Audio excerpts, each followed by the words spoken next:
It was 81, I was trying to leave the war behind, looking for peace and a place I could store my mind. In the forest ponds of the high Sierras, course, what was sure to find me there was fate. It's got a funny way of catching up to you. Sarge tracked me, offered up a substitute to catching rabbits for dinner with my bare hands. They were starting a team, I was a rare man.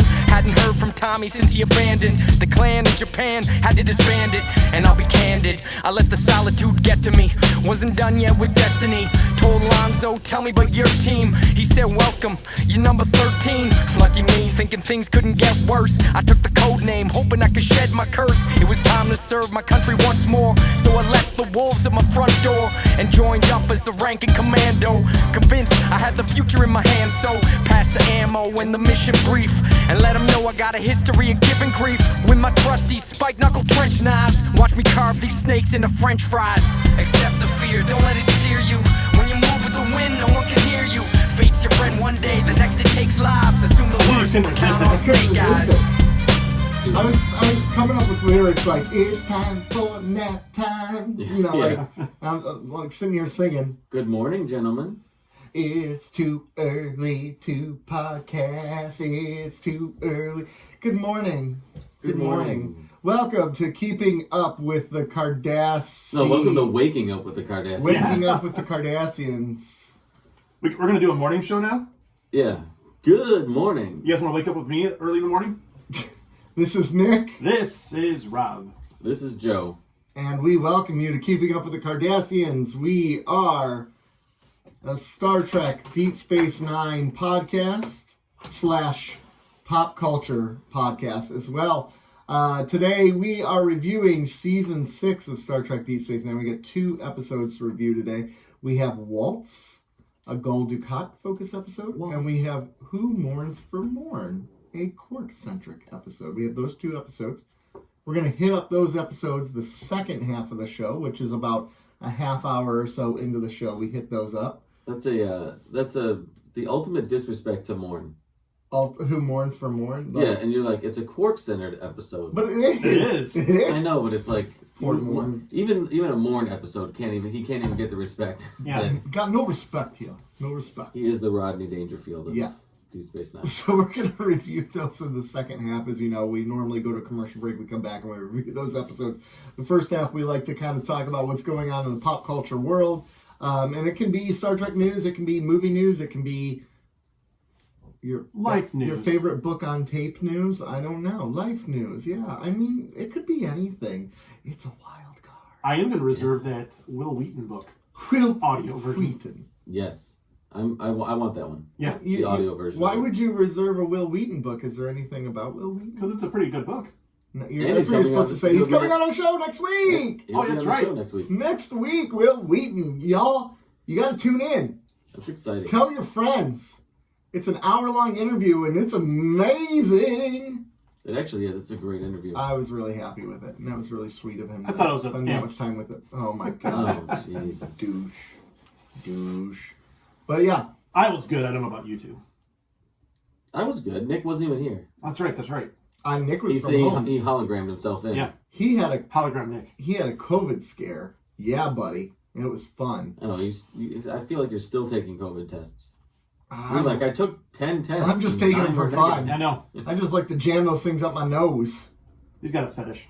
What can I say? A nasal fit. That's Yeah. Look, Hey, look. Some you people do like you. some people like Cinnabon. Some people like nasal swabs.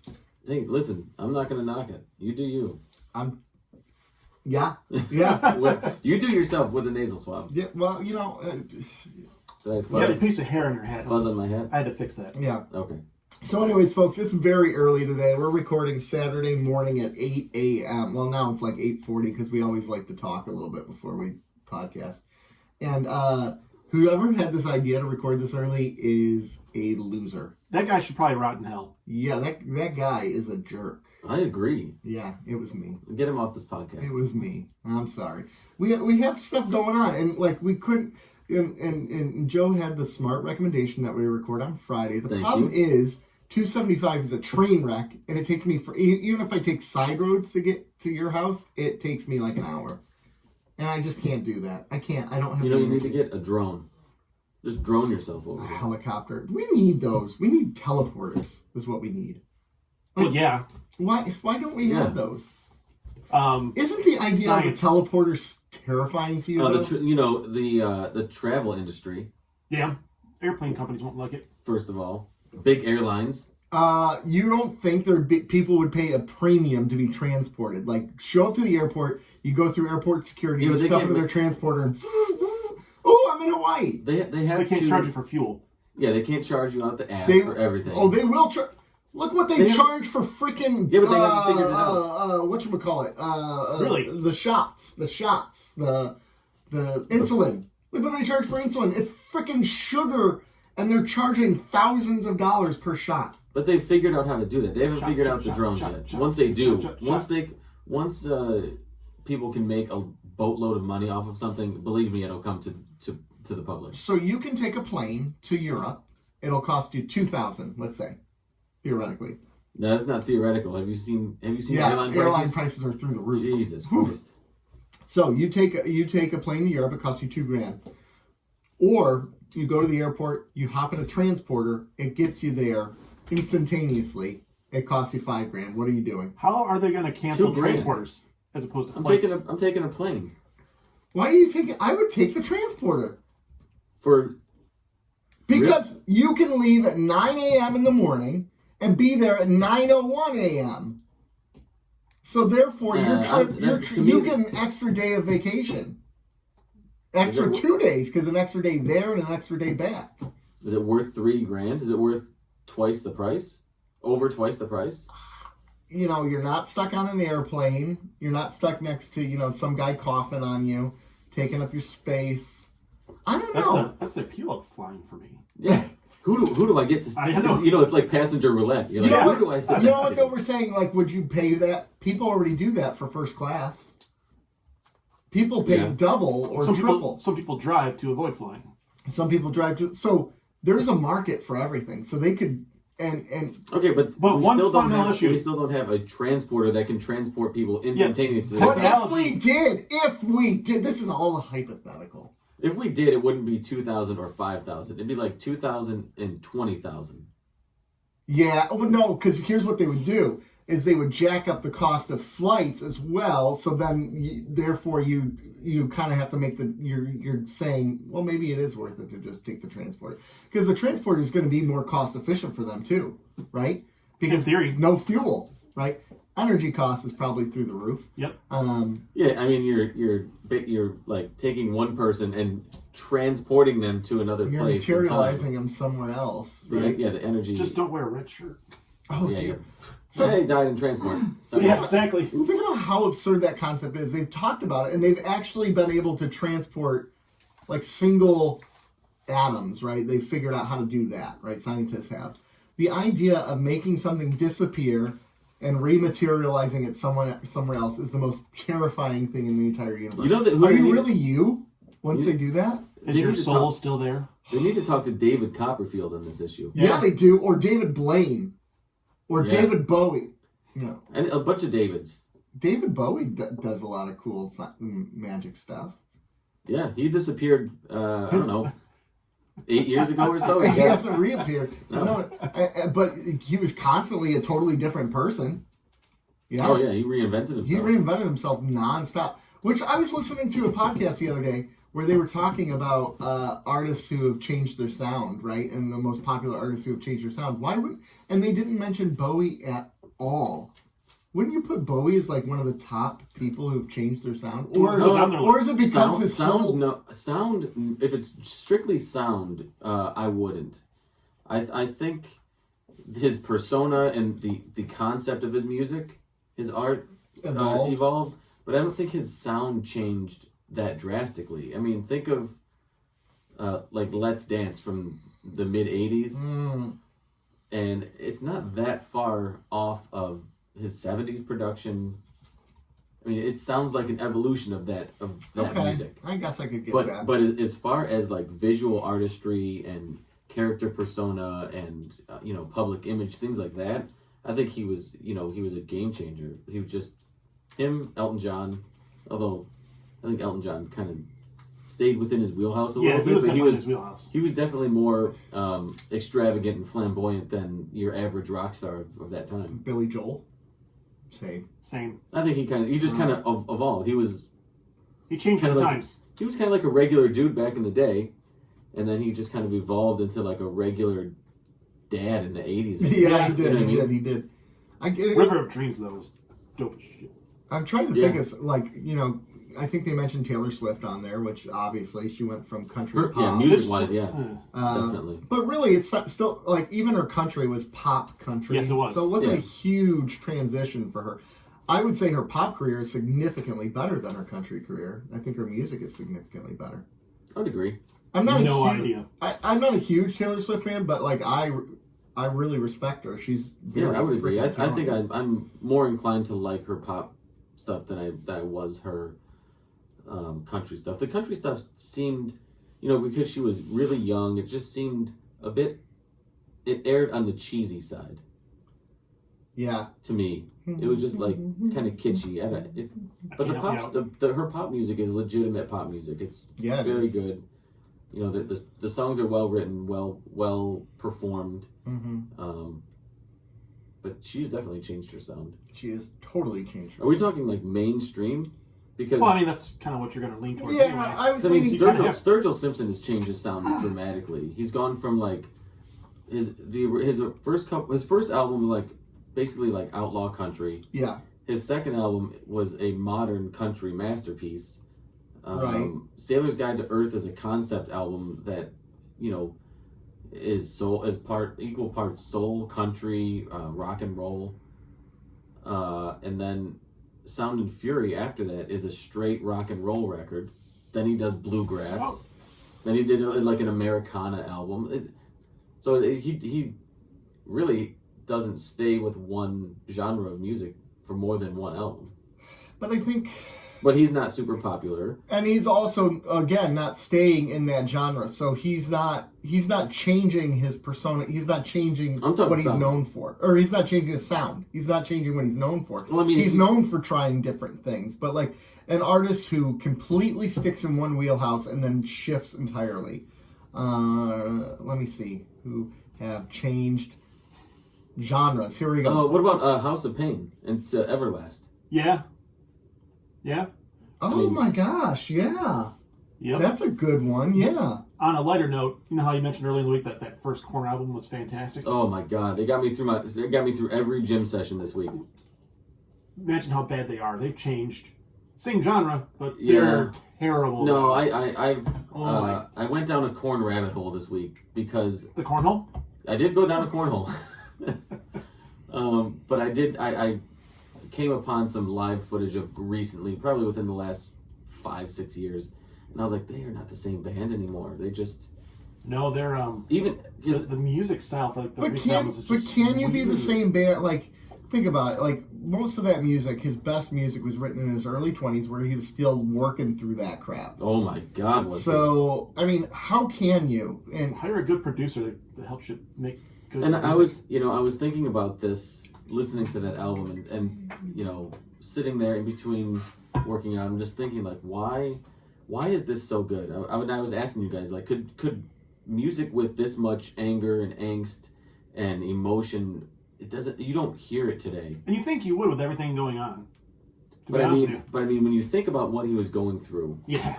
and what Yeah. are some of the things he was processing, you don't hear artists processing their inner pain through their music. Not like that. Not like Exposing themselves like that. Yeah. Did you listen to that Bad Flower song I sent? Yeah. Oh my God. Jeez. Doesn't it just piss you off? so, one of my favorite Korn songs was actually Thoughtless. I love that That's a song. good song. That's a good song. And that had Jesse Pinkman in it. Aaron, Oh, really? Really? yeah. He's in the music video for it. Oh, okay. Real quick though, artists who switched genres. Bee Gees in the 60s. Oh yeah, they were They were folksy. English folk music. Yeah.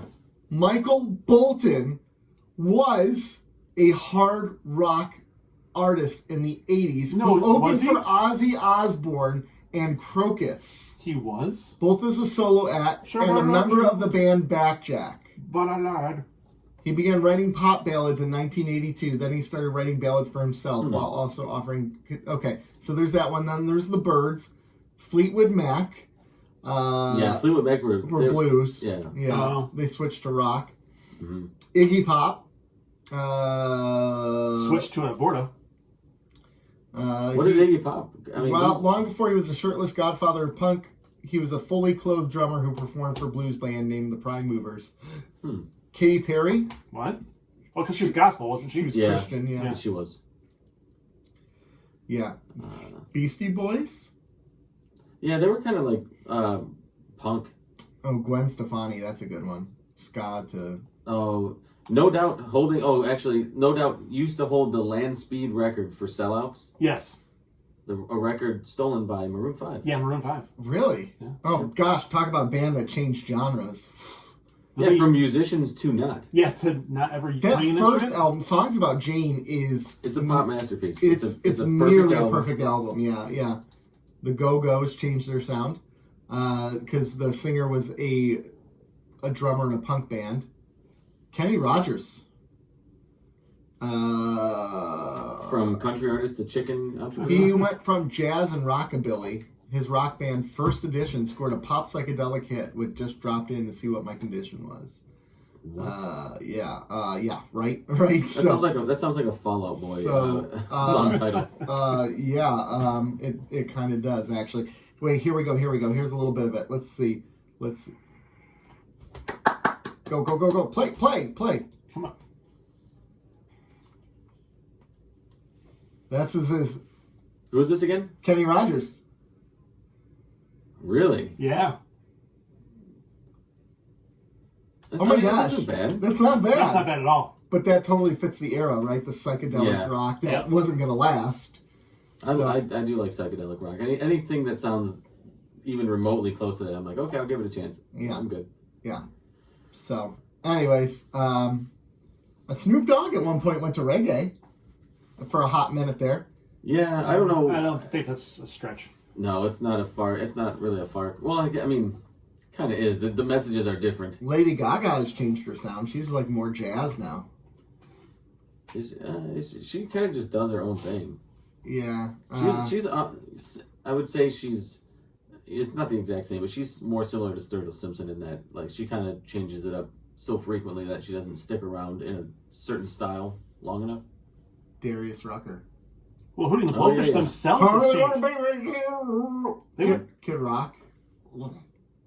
Yeah, he was like a kind of hip hop. He's for a little bit. He's full country now. He went to hip hop to rock. He's full. It's all garbage. It's all full garbage. It's pandering, is what it is. Yeah. Have you heard his "Let's Go Brandon" song? Yeah, Jesus. About talking about uniting as Americans I know. as he chants "Let's Go Brandon." Shut up, bro. I listened to it out of curiosity. I don't like you. No, it's really bad. Sorry, I get very angry about Kid Rock. He makes me. He's from Romeo. He's not what he says he. Oh. Hey, Romeo gonna Romeo. God. The mean streets of Romeo, man. It's hard up there. The mean unpaved streets of Romeo. Exactly. It's hard up there. Like, have you ever driven on a dirt road? My neighbor has 6 horses and I only have 5. I know. We got to keep up with the Joneses. Got to keep up with the Rocks. Hatfields. The Hatfields. And the McCoys. Good Lord. Yeah, buddy. James Hatfields and McCoys. Ooh, yeah. And the Hatfields and Ulrichs. Yeah. Yeah. You ever see the SNL skit where they did like James Hetfield doing nursery rhymes? Oh, I love that one. You ever see the Jim Brewer? Yeah. Well, Jim Brewer's crazy now too. Yeah. I don't care about that. I'm just saying his Metallica imitation. What's Jim Brewer doing these days? Let's just say that him and Kid Rock get along well, and they tour the circuits. Oh, really? I guess that would sort of check out. That tracks. But he was huge in the early 2000s. But he was hilarious. He was absolutely hilarious. Didn't he host the one MTV show, like the karaoke show that they had? He had one summer. It was like during when MTV was doing their spring break stuff or their summertime stuff. He had like his own talk show for a summer, and it was great. It was hilarious. He was Say What Karaoke. He hosted that. There are people who say and I don't agree with this, but there are people who are adamant that Metallica changed their sound to the worst from where they started to where they are. They went to heavy metal to like, Because of Jim rock. Brewer? No, just like there are people that are adamant that Metallica is completely different. Their sound is different. I think it's similar enough, though. I think agree. I think it's mellowed, but I don't know different. I would say they changed Maybe their tempo, but I'd say they changed their sound as much as maybe someone like Billy Joel has changed his. yeah. But there are people that are crazy saying that they've completely changed and they're terrible and I mean, they sounds nothing they like. did change, but it was more of an evolution. Yeah, I agree. Yeah, I mean, I don't hold it. Well, and it was specifically Mike, the I'm black. talking about you. It was specifically the Black Album, right after they cut their hair. Okay, People freaked out. I've had this discussion with somebody before. We're gonna talk about old Metallica versus new Metallica, right? There is sort of a line in the sand. Do you think? Where do you think that line starts? Where does the old Metallica end, and the new Metallica begin? I think people would say starting with like Unforgiven. So So that's Black Yeah, Album. so it's Black Album, So you would say new Metallica starts with the Black Album? or maybe at the end of it, like after the Black Album. See, so then you're saying old Metallica ends with the Black Album. I would say if I was one of these people, yes. Would you say the band dies after, like, not dies, but changes after Newsted dies? Or not Newsted. Who died? Who was their... Who was the their bassist? bassist? The bassist. Cliff Oh, Burton. Cliff Burton. So he died in, What you? 86, I think it was? I don't think they. I think Because they did... So there's... Okay, let me look. Here's... so. While you look that up, Ride the Lightning, Master of Puppets. Mhm. And then after Master of Puppets was Injustice for All. And Yep. then it was the Black Album. And then Load, Reload. did you mention Kill 'Em All in the beginning? No, I did not. Because that's their first, isn't it? Yeah. So, to me, I think old Metallica worked up and evolved to their. Think of it in Pokemon terms, right? The basic Pokemon is the early 80s, and they evolve, right? Wow, sorry about that. Satan? So then they evolve, right? And they get bigger and better, and their songwriting gets better, and their play to the full form of that old Metallica style is the Black Album. It still sounds close enough to their old sound, but it has higher production value. The songs are, I just think they're like the fully realized version of that I thrasher wouldn't metal argue band. that. Yeah. After that, I think is where you That's see. what I said. I know. Just not But you- as articulate. But after that, I think because that was 91, and then their next true album was 96 with Load, and then 97 with Reload, Mhm. Yeah. and those are two drastic. I mean, those two albums came from the same sessions. Yeah. But that first album, Load, is a significantly different album than the Black Album, Yes, definitely. and I think by that time they were a significantly different band. Yeah. Okay.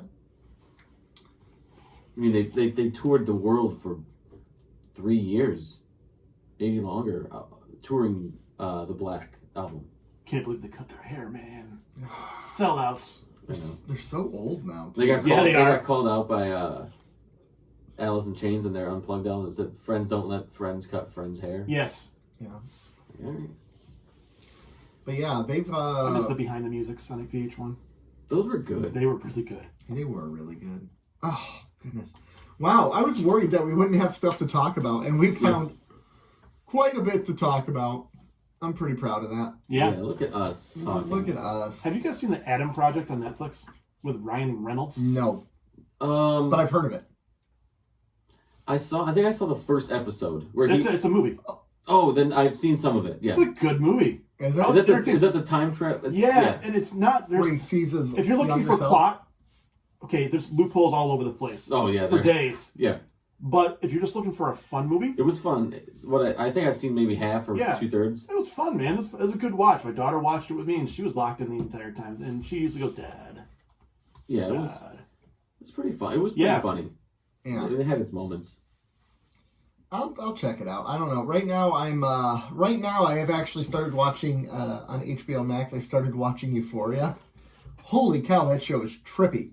It's like it's got what's her name from Zendaya. Zendaya. Zendaya's in it. Yeah, and it's interesting. It's based around all these high schoolers in California, and they're all drug addicts and sex addicts. Basically, It makes you like just wonder if that's what high school's like in California. Or anywhere. It just makes you dread sending your kid to high school. It really does. But I'm 3 episodes in, and it's fascinating to me. Just dealing with the fact that this girl's a drug addict and her working through that and trying to deal with that. I find it interesting. Yeah. So I started watching that one. Pretty good. I'm always looking for good new shows, right? I watched Moon Knight the other night. I thought it was actually really good because I didn't know anything about Moon Knight the character. I knew nothing about it. I didn't know it's a person with a split personality, and he's got dissociative personality disorder. Mm-hmm. So he switches between different people throughout the episode, and he doesn't realize it. And so that was kind of interesting. They played it for comedic keeps, which was which is Marvel for sure. A lot more violent than I expected. They're going for a horror thriller feel? Yeah, there's a lot of blood in it. Really? A lot of blood, yes. And that really surprised me. For Marvel, yeah. Especially on Disney Plus, yeah. Absolutely. Well, they put the Netflix shows on Disney But Plus. they added a disclaimer, right? You have to... They didn't for this Moon Knight. So, interesting. I liked it. I enjoyed it. I think it's worth watching, which I had said before I wasn't probably going to watch it, but Eli was insisting I watch it with him. Okay. So. I'm behind on watching stuff. Are you? No! Would you believe it? Huh. Would you believe Who it? would have thought? No. And yet I've seen, in the last week I've seen, probably 30 episodes of Big Bang Theory. Our whole universe is in a hot heat. Now I'm just watching to see which episodes Will Wheaton are on. You can probably just get the Will Wheaton cut. He was on the episode where they throw Sheldon a birthday party. Yeah. And he said something nice to Sheldon. And I'm like, oh, Will Wheaton, you're a sweetheart. It's gonna be on our show, April 11th. That's the Monday after you hear this, isn't it? Alan Parsons? Yeah. Huh? Who? Alan Parsons? What about him? He's gonna be on the show? Yeah, with Will Wheaton. With Will Wheaton? On our show? On our show, yeah. Okay, tune in, everyone. We have an interview with Alan Parsons and Will Wheaton. No, just Will Wheaton. Just Will Wheaton. Not just Will Wheaton, but with Will Wheaton. Yeah. And Alan Parsons. Will Wheaton. Sans Alan Parsons. Yeah. Yeah, exactly. So, looking forward to it. Looking forward to what you guys have to say, because we enjoyed it. There's already been some talk about it, like on our social media. People really Twitter, I'm guessing, because not on Instagram. Look, My gosh, I've seen people on Instagram. We need a bingo like the board. clapping emoji or the heart eyes emoji or something. I think we need a bingo board anytime Rob complains about Instagram comments or Facebook comments. Oh my, Who cares about Facebook? That's true. We do need that in there. We do need that. Rob bemoans Instagram. Rob bemoans all the work he puts into it and no one comments on it. That's all right. I don't care. I do it for fun. You don't? You don't care? You don't care? I really don't. Okay. Where's that the gif of what's her name doing that? Okay. Yeah. Okay. Okay, buddy. Nobody comments on our Instagram. I don't care, but nobody does. We lost 6 followers today. No, I don't care. No, it's but fine. We lost 6 followers. Sometimes it's just funny. I know. Yeah. Sometimes the joke is worth losing. Yeah, exactly. What was the one you Or lost? getting slapped about? Oh, Hey-o. when I posted the clip of us talking about beating up 5-year-olds. Oh yeah. I mean, honestly, has anybody spent any time? Has anyone really spent any amount of time around a 5-year-old? Exactly. You want to shake the shit out of them. The thoughts creep in almost immediately. Yeah. Right. Exactly. You're like, I could take this game. Yeah. There's nothing he could do. I don't know. He can't stop me. Could you take? Probably not going to do it, but he couldn't stop me. I'd whoop his ass. I like how you said probably, though. They're probably not going to do it. I mean, odds are. You're saying there's a chance. Yeah. So you're saying there's a chance? Very rarely is something 100-0. Goodness gracious, great balls of fire. All right. What's next, gentlemen? Anything else? I'm good with that. Let's Will Wheaton, Monday, April 11th. You know what we haven't done in a long time, and I know we're not doing it today on the show. We haven't had a toy time in a really long time. We need toys to do that. Yeah, that's true. I have due to some life circumstances, I've significantly curbed my hobby purchases lately. Well, it doesn't have to be a purchase. It can be a show and tell. There isn't a whole lot. Well, you know what? There is something. You want to play it? Do you have music? I do.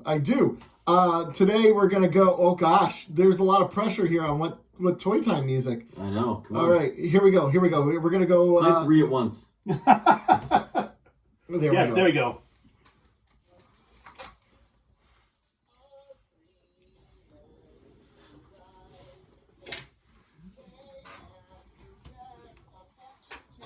Poor YouTube's missing this.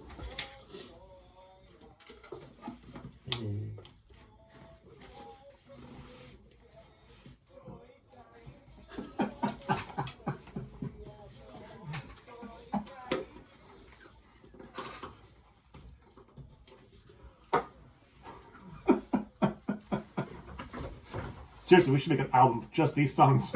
Oh my god. It gets better each time. How Yeah. good is that? The best part is if I sing it around my son, he starts singing it all day. Oh, it gets stuck in his head easily. Yeah, he's a He's tout.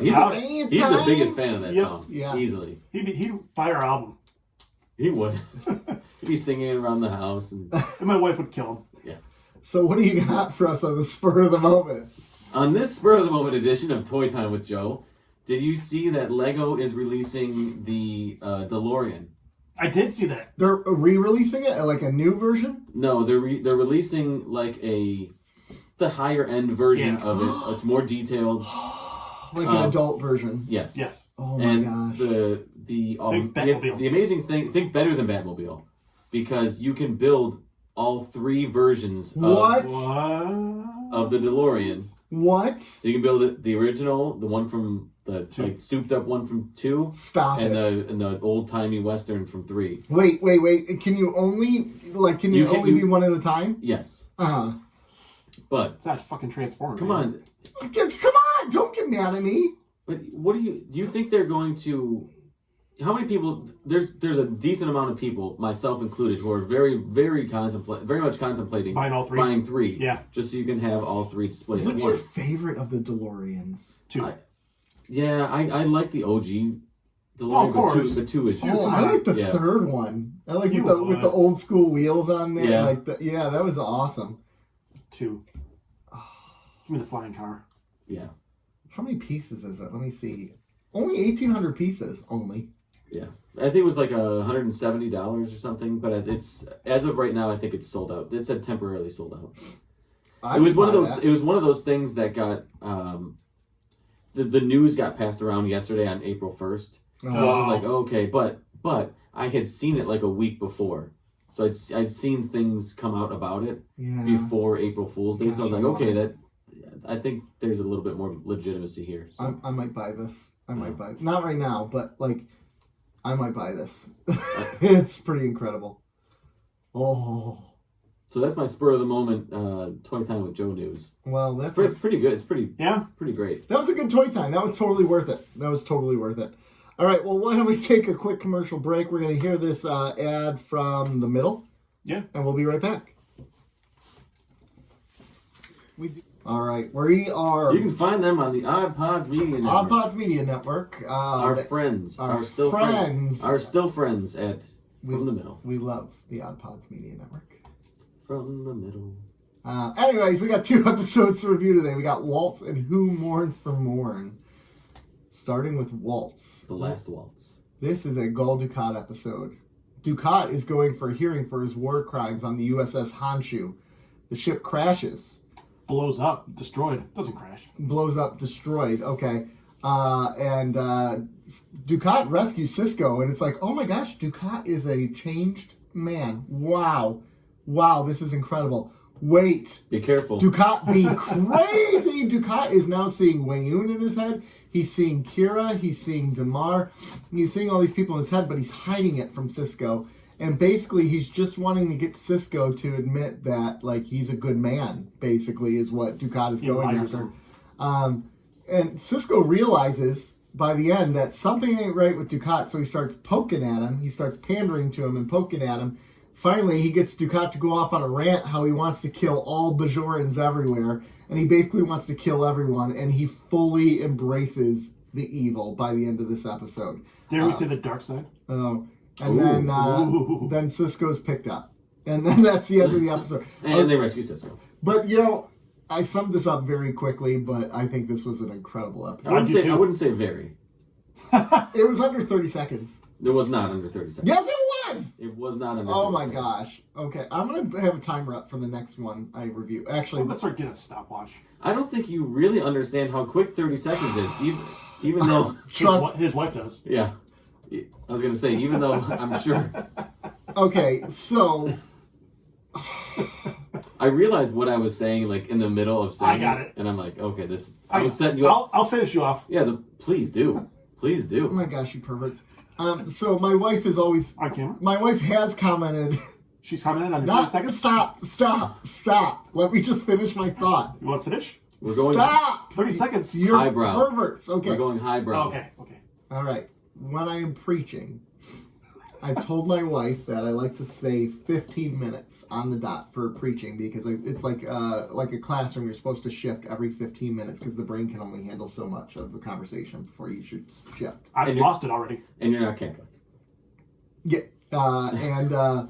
And she tells me that I always go much longer than, she's like, you're a 25-minute preacher, and you're sitting here telling me, 15 minutes. And I'm always going 25. Don't you have a clock in the church? I do, but, No, I Jesus look at doesn't it. care what time it is. It could be like the NFL. You're at the 20-yard line. You're looking up the clock to make sure you have enough. I do. I look at the clock, and then I'm like, but I gotta say And this then point. then you get in your own head. You're like, okay, shit. Now I only have 8 minutes left, and then you look up. You're like, I got 5 minutes of material left. I only have 2 minutes. You do get in your head, and it freaks you out sometimes. So sometimes you avoid the clock for that reason alone, and you're just like, no, I'm just gonna go. When I was younger, they took the clock out of my dad's sanctuary, so people would stop paying attention to it. Yeah. Hey, Our clock is on the back wall, so no one can see it. Only I can see it. So they could turn around. Well, I mean, they could turn around, but they don't. You see, like one person in the crowd, like every 3 seconds is turning around. What time is it? Let's go, Pastor Nick. Let's go. Let's move on. 15 minutes, my ass. Yeah. So Sisko and Dukat. So it's pretty fascinating because right away Sisko is almost ready to he feels sympathy for Dukat. Yeah. Like when he's visiting him in that jail cell. Yeah. And Dukat seems like a changed man at first. Don't get fooled. Some of us have gotten fooled by this before. He really does. Not me. Well, and then he starts to snap. He snaps at Sisko at one point, and Sisko's like, "Dude, I'm just here because I'm." Yeah. And you know what it started with? It's funny because it started with the cooking, where he's like, "Too much," and that was the initial sign of Dukat going, "Oh, some of us." And that's the first time he gets offended, I guess you could say, and you start that little creak coming in. Yeah. But I mean, this is a guy who's dealing with multiple voices in his head who are probably in that cell with him in that moment, right? Yeah. Like talking to him and. Do we really believe that he snapped? No, that the death of his daughter has affected him this much. No, I don't believe that. Well, it could be that. On top of other things. I think it's losing the loss of it's the catalyst of it all. So yeah, he started to lose it because on the ops when they were taking back the station, he started to lose it up there, and they went to go see Zial. Yeah. She gets killed, and then he just snaps right then. So this is a guy who's and he tells the story about Cardassia where he's trying to Bajor where he's trying to have control and he's trying to make things work the way he wants to, and every time he tightens his grasp a little bit more, things continue to slip through more and more. So I think that's part of what happens here. Like he's got Tarek Noor, and then he's losing Tarek Noor, so it's slipping through his fingers, and then his daughter, and then he's abandoned by the Dominion. He's abandoned by his own people. They leave him there, like he's left alone. I think that would cause someone to snap. Yeah, I agree. It doesn't mean he's a good person. It doesn't mean I feel sympathy for him. I really don't think he ever was. He was delusional. Yeah. What gets a person to that point?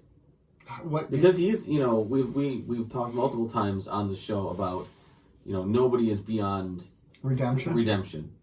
And I think, but he is approaching, like, he's approaching that far end of, like, it's if redemption is a possibility, it's going to take a long, long time.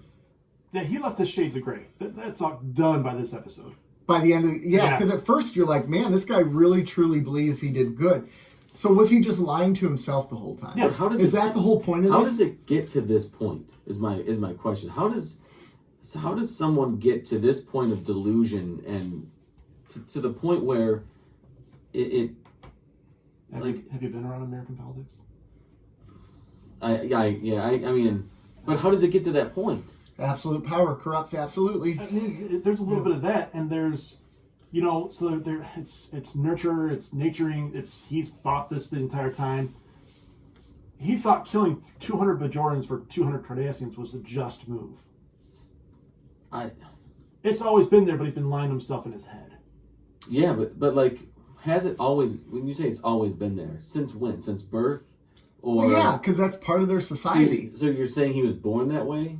He was born? No. Nature and nurture. He was nurtured into that environment because he makes the argument. He says, by the time I became the prefect of Bajor, 40 years. It had already been occupied for 40 years. I can't change that system overnight. So his parents' generation and even the generation before it have all grown up with Bajoran occupation. Mm-hmm. Like, that's all they know. So you're 3 generations into this. Think about what's happened in the United States since September 11th, how people have kind of been brainwashed in this mentality of thinking a certain way towards Middle Eastern folk, right? It's the same idea. It's just been 20 years and look how lost our thought process is on. And there are people who can change, but obviously that's not Dukat. No, at this point, he's almost. I mean, I think he is too far gone. Well, he was lying to himself for so long, but through the conversation with Sisko, that's when he realized, I've been lying to myself. I want them all dead. See, I look at this differently because he's finally admitted to himself that he was lying all along. I think he's closer to redemption than he is at the beginning of this episode. It doesn't mean he's even remotely there. No, but like if you're kills them all, and he's closer to redemption. Yeah, I think the first step to healing is admittance, right? That brutal honesty and saying the things out loud that he's kept inside is really the first step to healing. Sure, it's like the equivalent. Not in this instance. No, I don't. It's like the equivalent of saying I'm not an alcoholic. I'm not an alcoholic, and then you finally go, "Oh, I am an alcoholic." And then you scream like, "I'm an alcoholic. I love drinking. I need to do it." And you have this cathartic moment. Yeah. And it's not saying that in that moment you decide to change, right? But that is when you look back at when someone changes and you're at sort of the end and they're a changed person and they're like, man, I can't believe the type of person I was before. When you look back on that timeline, that moment, that outburst that Dukat had would be where it splits off. That's the moment things change. Right. Now it could change for good, or he could just.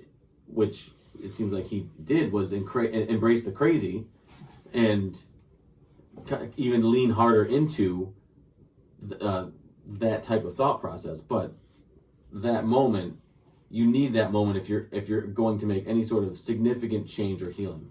So, and here's another part of it. Did those personalities develop because he was constantly lying to himself, and it was his own psyche trying to say stop? Like, it's his subconscious being like, okay, bro, admit it. Admit why you're doing these things. Admit it. Like, admit it to yourself. You're driving yourself crazy by trying to justify your actions. Stop justifying your actions. Just admit that they're all dogs and you want to kill them. Is this like a Fight Club thing where he never sleeps, so he develops these the multiple personalities? And he's Tyler's angry liver? Maybe. I don't know. But... I did enjoy this episode, though. I thought it was an excellent character study on where Dukat has come from and where his character is currently. He truly believed that him and Sisko were friends. Like that's good old friends. That's part of it. That's the dementia. That's part. Yeah. I mean, yeah. It really it's the sickness. Yeah. It's because he did believe pretty much everything he was saying. Like, he believed it. as much as anybody could believe anything else. Do you think at the end he still believed it, that him and Cisco were friends? Or do you think that's part of, like, when he snapped? I think he just doesn't care at that point. I don't know. Because he intentionally leaves him on... He doesn't kill him. Yeah. He leaves him on the planet. He lets him live. I think he lets him live because his intention is to destroy Bajor and he wants him to save. I think he genuinely... yeah, okay. I do think he genuinely respects Cisco. Well, I think he does too, but now it's... But I think he thinks something there's different now. He definitely thinks there's a mutual respect. Mm-hmm. And Cisco just won't say it. I think there is a part of Cisco that does respect Dukat in a way. I think there's a more significant part of him that despises him and what he stands for and his actions. But I think there is a non-zero percentage of Cisco that has, maybe admiration is a bit too strong, but a form of respect for his maybe it's his leadership or decision making or ability to maybe live in the black and white because Cisco lives in the gray, right? Yeah. He exists in the gray. Yeah. He exists here. Yeah, here is the gray. To go back to the Cisco point, why he communicated with the Defiant to let them know where they were. Remember a few episodes ago where Yun was talking about eradicating everybody on Earth? Yeah. Mm-hmm. And Dukat says, no, you want to leave some people around so that they know you're the victors. Yeah. And it creates more fear. Here you go. It kind of goes into the Cisco thing. He wants him to know that he won. Yeah, I think pride gets in the way because it would make more sense for him to kill him in this moment. Oh, absolutely. Absolutely kill him. I do like how the shuttle was fully intact, which makes you question, too, the part, did that one officer who helped them escape, did he actually die of his wounds, or did Dukat kill him? Remember, he said, what happened to this lieutenant, whatever. I think Dukat obviously killed him. Possibly. I think he obviously killed him. When's the last time we saw Dukat kill anybody? Actually kill somebody? Yeah. Gosh, a while. I can't even remember. Because that's the part of Dukat. Yeah. He's kept his hands clean. So do we he hasn't really shown that he's like fly off the handle violent, right? He's controlled psychotic. Right. So I don't think he killed lives him. vicariously. I don't know that he actually killed him. I don't think he could have. I think at that point he was seeing the people. I think so, absolutely. He's already had his break. I think maybe prior to that, you're probably right. Yeah, maybe. Last time we saw him kill people was when he blew up the Klingon ship, but that was war. So it still counts. Yeah, it counts. I mean, but it's not. I wouldn't call that murder. It was an act of war. What act of war was it? I can't remember. Murder? I can't. I mean, I still think it was, but like in how. In this episode, Nick justifies murder. No, I'm thinking about how the Cardassians would justify it. That was not murder in their mind. That was act of war. True murder doesn't really exist on Cardassia. Everything is justified. That's true. It really does. Yeah, that's They're true. just like, nobody's like, oh, I just murdered him for no reason. Yeah. No, they have reasons. Yeah. B story on here is basically Kira orders them back to the station to let Cisco die. Yeah, so which is uncharacteristic for Kira in a lot of And ways. everyone listens except for Bashir, who's dismissed. O'Brien was But like, I can't hear it. But he stayed. Yeah, he follows the orders. But yeah, he's a military man. Yeah, he's a uniform man. Yeah. And you gonna challenge Worf? Yeah, I mean, would. Worf's a pussy. Worf took on all the Dark. He stood up to a Jem'Hadar. Yeah, like 19 of them. Yeah. Yeah, but that's because he's already fought them, and he already knew that he could beat them up. Ooh. Worf would whoop your ass. I would down Worf Oh in a my second. God. You go down on Worf, but no. Worf is not a 5-year-old boy, okay? I think 5-year-old Worf would kick your ass. No, I would whoop. I think Alexander would take God. Damn, that's mean. My God, that's offensive. That's just mean. He's still a Klingon. He still has the body build of a Klingon. He's not a warrior. I would whoop his ass 10 times. 10 times over. Oh, I'm putting money on Alexander. He might cry as he beats you to a pulp. No, he's gonna cry because with his daddy issues. Yeah, exactly. Worf doesn't love me. My dad abandoned me. Yeah, but I'm whooping the zombie. Call me daddy. Call me Worf. Call me Worf, bitch. I changed my last name to Worf. Yes. Your last name is now Hoskig. I could take Worf. I don't know about that. You couldn't take Michael Dorn. Michael Dorn is a big man. He's a big I don't know if I could take Michael Dorn. I'm not talking about him. I'm talking about Worf. I know. I'd rather fight Worf than Odo.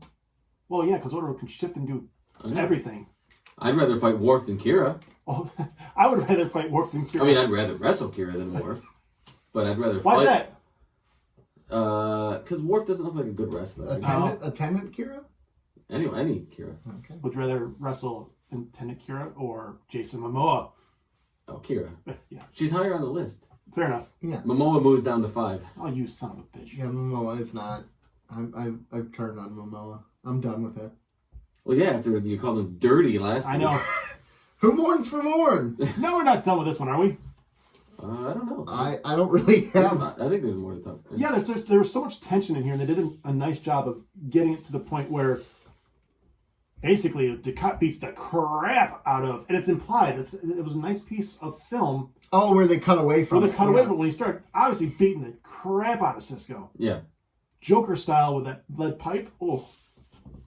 Yeah, and Cisco still somehow managed to get to the shuttle too. Like, yeah, the testament to his willpower, right? And he almost got off the ship, or off the planet, almost.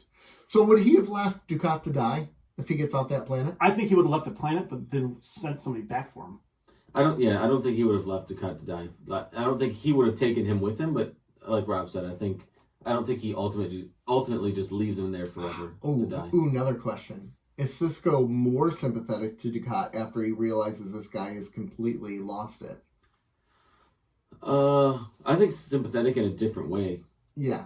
I think he is more genuinely sympathetic afterwards. Mm-hmm. Where now he sees the reality of what Cisco lives in. Okay.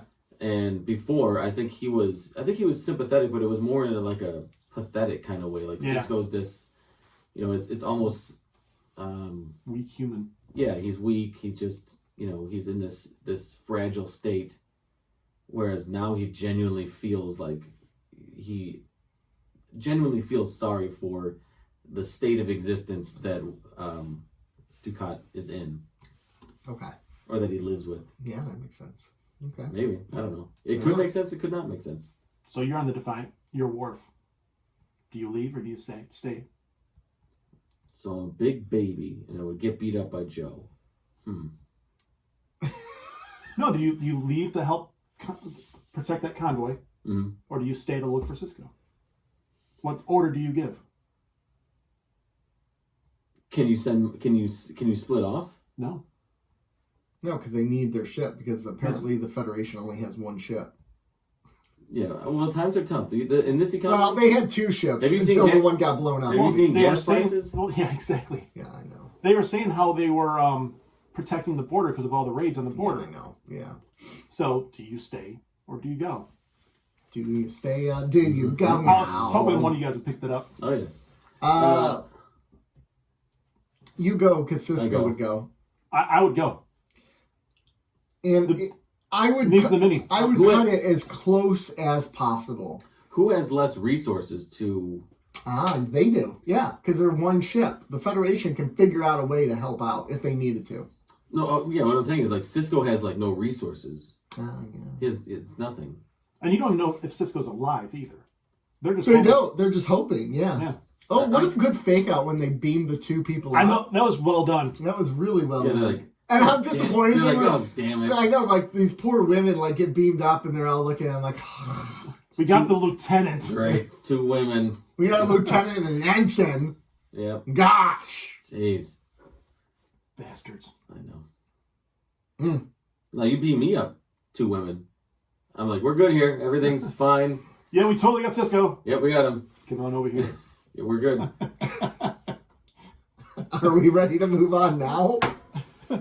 Who mourns for Morn? Morn is dead.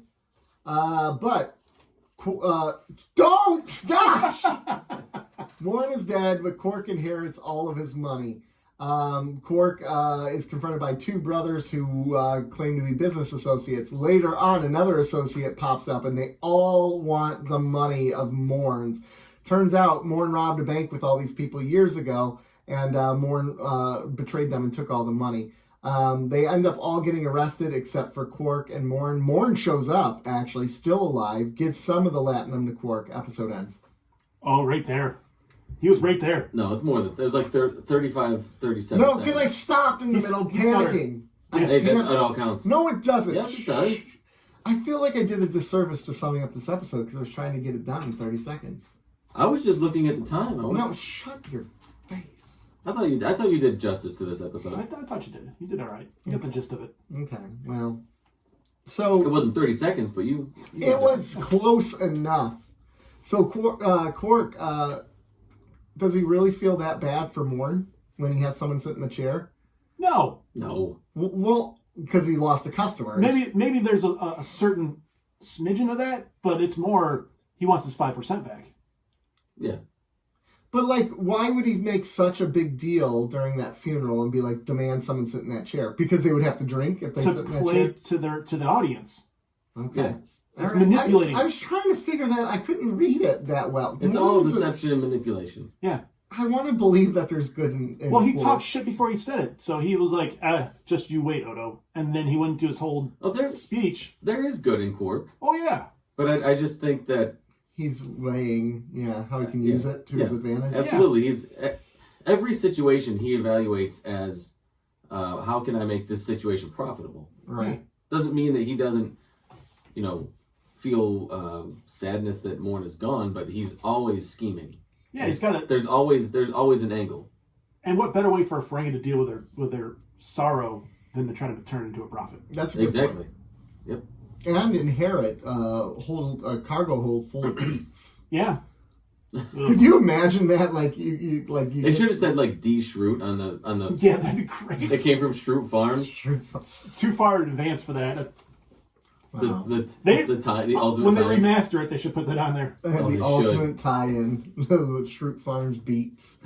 But that was in a tub of mud as well. He got a tub of mud. Yeah. That's pretty cool. Got a naked lady in the tub of mud. What the heck is she doing in that tub? She's like hiding in that tub of mud. Well, she was probably chilling out in there. Then the door opened and she heard Odo. She's exfoliating. Well, she said she hid, right? Yeah.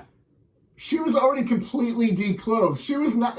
So she's just walking around the apartment naked. Are you going to mud? Hey. She's probably chilling in the mud. Then went under the mud when they walked in. I've had the house to myself all week. Do you know how many times I've walked around completely naked? Actually, easier question. All the time. All the time. How many times did you wear clothes? Not very often. Yeah. Completely. I can't walk around. Really? No?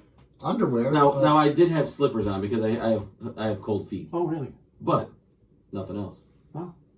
No. You wearing a sock? No, I sllippers. Oh. No. Anyways. You don't walk around the house. You No. never walk around the house naked No. if it's just you. No. Really? You don't open all your doors and just walk around naked? Look, I'll walk Open the around blinds, the windows, walk doors. around in my underwear, but like.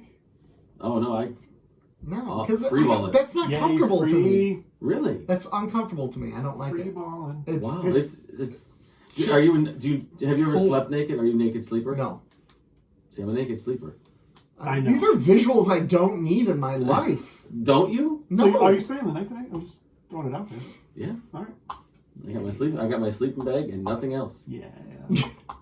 Sleeps too uncomfortably. So this woman is waiting for Quark, I can fit in there with you. and Quark reads right between the lines. She knows she's trying to work him. Oh, yeah. He don't care though. No, no. He was getting that Umox, man. He knows. Yeah, he knows that. But more importantly, he's got Latinum eyes. Yeah.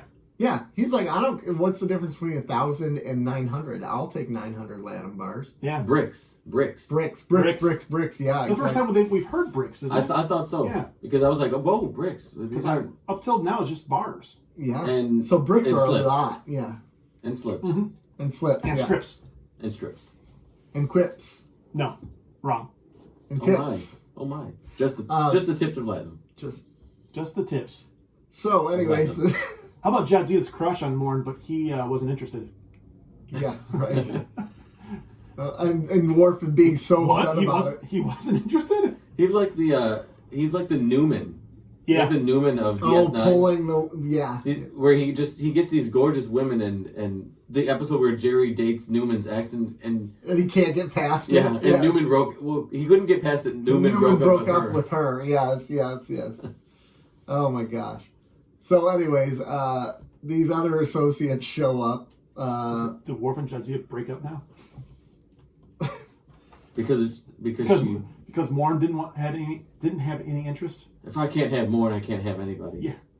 So who loves the fact that it was actually a bank robbery that Morn was involved in? I know. I loved it. I loved it. That he's a dirtbag. And Morn is a dirtbag. That doesn't mean he's a dirtbag. He robbed the bank and then ran off with the money, leaving out his business partners. That's not a dirtbag move. That's probably pretty smart. That's a dirtbag move. No. Smart dirtbag. Smart dirtbag. All right, I'll keep this in mind now. But Whenever we decide to split something, I'll be planning for you guys to rip me off. Yeah, naturally. Oh, that's a good point, actually. But to me, dirtbag implies part of his personality is slimy, which It is. no. The guy's a drunk. Oh, so you can't drink alcohol and not be a decent person? He's a drunk. He lives at the bar. So did Norm. Have you ever? He was a dirtbag. No, he wasn't. Yes, he was. He was a U.S. postal employee. So you would shut your mouth. He would abandon mail any chance he got to That was a drink. great routine, though. Yeah. Oh my gosh. Morn is not a good man. How dare you, sir? Momoa Morn stinks. is not a good man. Come on, What a dude. eulogy. Morn is Wow. not a good man. What makes Morn a good person? He outsmarted 4 other people. Yeah. That doesn't make you good. And then Sure, took it makes you good took at care of outsmarting Quark them. at the end of it. Ducat? Is Ducat good? Good at outsmarting people. There's one instance of something Morn did years and years ago, past the statute of limitations, and he can't grow from that. So you're saying he's not redeemable? Is what That's you're just saying? one. As a man of God, you're saying he's not redeemable. No, because Morn intentionally set this up to get rid of these business partners, which still implies that he's still a dirtbag. It happened 9 years ago, but he wants the money all to Hey, himself. he's tying up loose ends. You're Come really on. throwing a guy into a box and not letting him get out of that box, aren't you? I'm not throwing him into a box. He threw himself into a box. I think we're overlooking how absolutely disgusting it is that he kept Latinum in his second stomach. Yeah. That was awesome, Yeah, actually. That was such a and gross he scene. regurgitates it for... I was legitimately grossed out. At Oh, that I scene. love Like, that. I was That was oh my- my god. That was my favorite scene. No one else thought? No one likes a spitter? I mean, he's held on to it for a long Yeah, time. I also love how gold bricks are worthless. Yeah. Oh, this is just gold? He was like, some primitive cultures find it valuable. Yeah. Gold dust. That's what they were. Gold dust. Worthless gold. The gold itself is worthless. And then Morn walks in, takes a seat, Like nothing happened. doesn't say anything. We just realize that he faked his own death, and then he See, used he's Quark. a smart person. So Quark uses him. He used Quark. They're best buddies. They're best buddies. Birds of a feather. And he gives him 10%. You think it's like a small amount. Yeah. 100 bricks by Quark's estimate. Yep. And not just that little bit of latinum was 100 bricks. I know. I was like, what? Which is crazy because when you see the other latinum, it's long bars. Unless the whole thing isn't latinum, it's like a metal with latinum in it. It's gold pressed latinum, so it's yeah. so it's So maybe platinum and gold. it's extracted more and maybe it has more of a density in there. Yeah. I was just surprised by this is very technical, but how dusty those bricks were versus how little latinum there was. I'm like, that couldn't. Maybe the latinum is spread out in there and solidifies it. Maybe. Yeah, but it just didn't seem like enough. That seemed like, to me, that looked like one brick of latinum's worth. Yeah, well, I would agree. If that. Yeah, if that. Yeah. But maybe it was like compressed Yeah, or condensed. I could see that. So, okay. So I've said in the past I don't really care for comedic episodes of Star Trek. And this was still comedic, but it wasn't over-the-top comedic. I think that Ferengi episode, 2 episodes ago... Magnificent Ferengi? Yeah, was ridiculously over the top about what it was trying to do. This one was more subtle, and I enjoyed it more for that reason. Still didn't love this episode. It was still... Because it was fun. Yeah. We've established that Nick I like fun. I know pods like us even noticed that. Yeah. Noticed like, so Nick doesn't like fun. That's not even true. I like the little quips by characters. I like little fun moments. I don't like when it tried. That's what that Magnificent Ferengi episode was. It was a Marvel film. That was better than what Marvel's doing now. Yeah, that's true. Better than Morbius. Well, that's Sony. It's still a Marvel property. No, it's not. It's a Sony property. They just work out with. They have a deal with Marvel. They're still involved. They're still culpable. They're built at the beginning. Speaking of build, let's write the check for what we're gonna rate these episodes. Sure. Yeah. Your accounting material needs work. Yeah.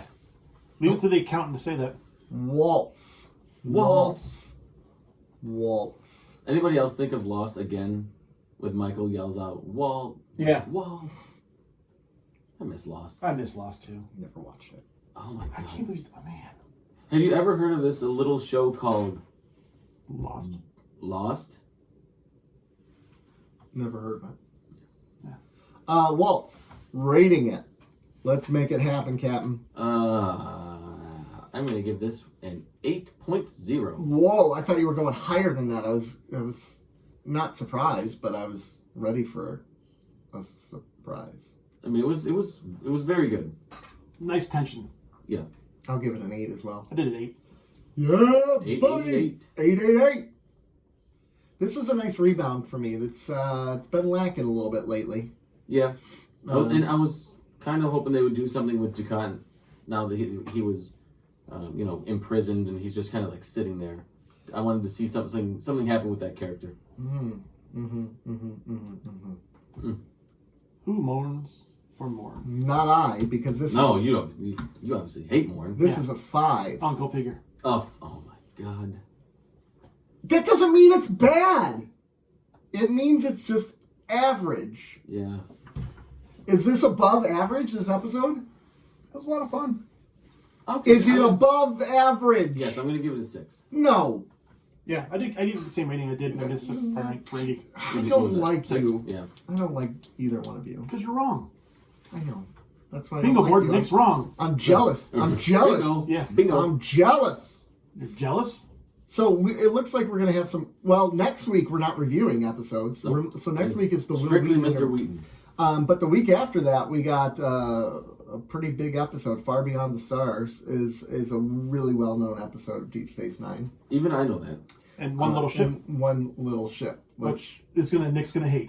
because it's like Weekend at Bernie's. What's that movie called? Inner Space, where the guy gets shrunken down and goes in the human body.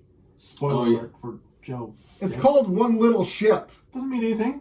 One little ship against a whole fleet. I mean, come on. You know they had a working title called Honey, I Shrunk the Ship. They scrapped it. Yeah, they should have did that. Spoiler alert. Nick doesn't like that episode. No, because it's Oh, UN let's fun. predict it. Oh, I was going to give it a I'm going 4. 5.5. Hold on. Wow, and this gives me 2 weeks to forget all about this. I know. So I'm going to come in. Oh, come on. Even if it was next week, you'd forget all I about it. would actually. Kind of like you did that. If we recorded back-to-back episodes, I would forget. You'd still forget. I would actually. I'm very. You're like, okay, I give this a 5. I have the worst short-term memory. Yeah, so next week is our Will Wheaton interview, which is weird. That means we're not recording next week. Wow. We could still get together and record. We could do Patreon. We could like not even hit record. We could just come here, sit down, Yeah, and sit down. hey, Can we what's still wear the headphones though? the noise canceling is turned on and our mics are turned off. We're just talking to each other. Anyway, You can find us on Instagram at keeping_up_Cardassians. Twitter at Cardassianspod. Did you guys mention Patreon? No, you can find us at Patreon. Patreon.com/keepingupwiththecardassians. $2, $5, $10. Join, have fun, get extra stuff, learn more about us, more about the show. Here are Some things you don't want to know. and some things you definitely do want to know. yeah. So, anyways, this is Nick, This is Rob. And this is Joe. and we'll catch you far beyond the stars. Yet. Jesus. Bye. Bye. Bye.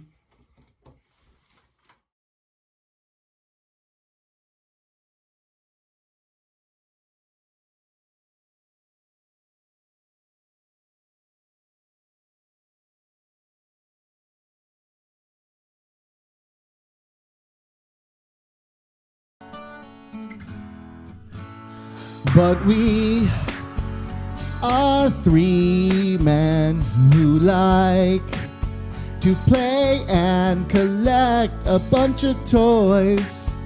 So join us, 'cause it's toy time today. Toy time. Ain't nothing but a G.I. Joe. Toy time. Ain't nothing but a Lego. Toy time. I wanna hear you say it's toy time with Joe today.